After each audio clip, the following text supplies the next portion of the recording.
This is another one of my video blogs where I share something that's been coming up in my mind, so I imagine it might have been coming up for you and or your clients. I've been noticing a lot on our Facebook site that we'll post a relationship tip, and almost always there's somebody who comes in and immediately says something like, "Oh, that's really hard," or "Oh, I can't imagine doing that." And my sense is that they think that their thoughts about that item are real, and they actually think that it is hard. So that they have that filter of, "Oh, it's hard," or "Gosh, that's going to hurt people's feelings," those things that pop up, and then they follow those thoughts and continue to be up in their minds rather than really accessing their whole body wisdom. I like to do my best to catch people's beliefs as soon as they come out of their mouth and have them make that move that we've talked about before of how are you experiencing that belief in your body.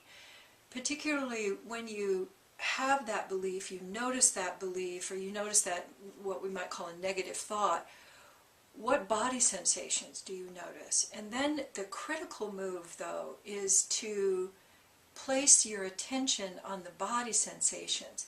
Let yourself wonder about the body experience. And what that does is take people out of living just in their head and opens up, it can open up their breath, opens up more of a sense of being with themselves, and it interrupts that belief pattern so that people are not just running their minds. So I like to ask people, how are you experiencing that in your body?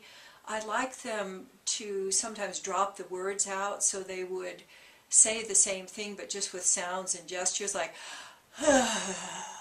instead of "life is hard," and then they get a sense of how they actually create that experience.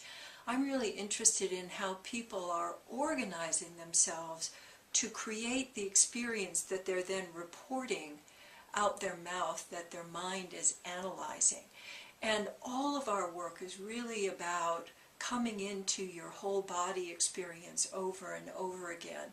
Another thing I like to have people do is to exaggerate whatever gestures they're doing or whatever facial expression they're doing. I have them exaggerate that and hold it for a moment and bring their awareness to it so they can see, wow, I'm really creating a tightness here. I feel like a lemon all puckered up. And then when they make a shift from that, and some of the simple ways we suggest, like taking 3 breaths, 3 connected breaths, and changing your physical position, it's almost impossible to hold on to a thought when you're breathing and moving. So this is a place, of course, where we apply our breathe, move, love recipe and invite people to do that. But the thing I wanted to really bring your attention to, and I'd really like your feedback also about how is it that you can assist people to interrupt those continual thoughts that they have. A lot of them, I notice, are really critical. I don't know if you notice that, but mostly if I ask somebody to notice themselves, they notice something that's wrong. And when people can give themselves curious attention, particularly if they can notice their breath coming in and out and notice where their breath is moving, that really shifts them from the critical thoughts. And it can lead them to more enjoyment, more creativity, and certainly more ability to be responsible, that is, able to respond to life rather than repeating their patterns over and over again.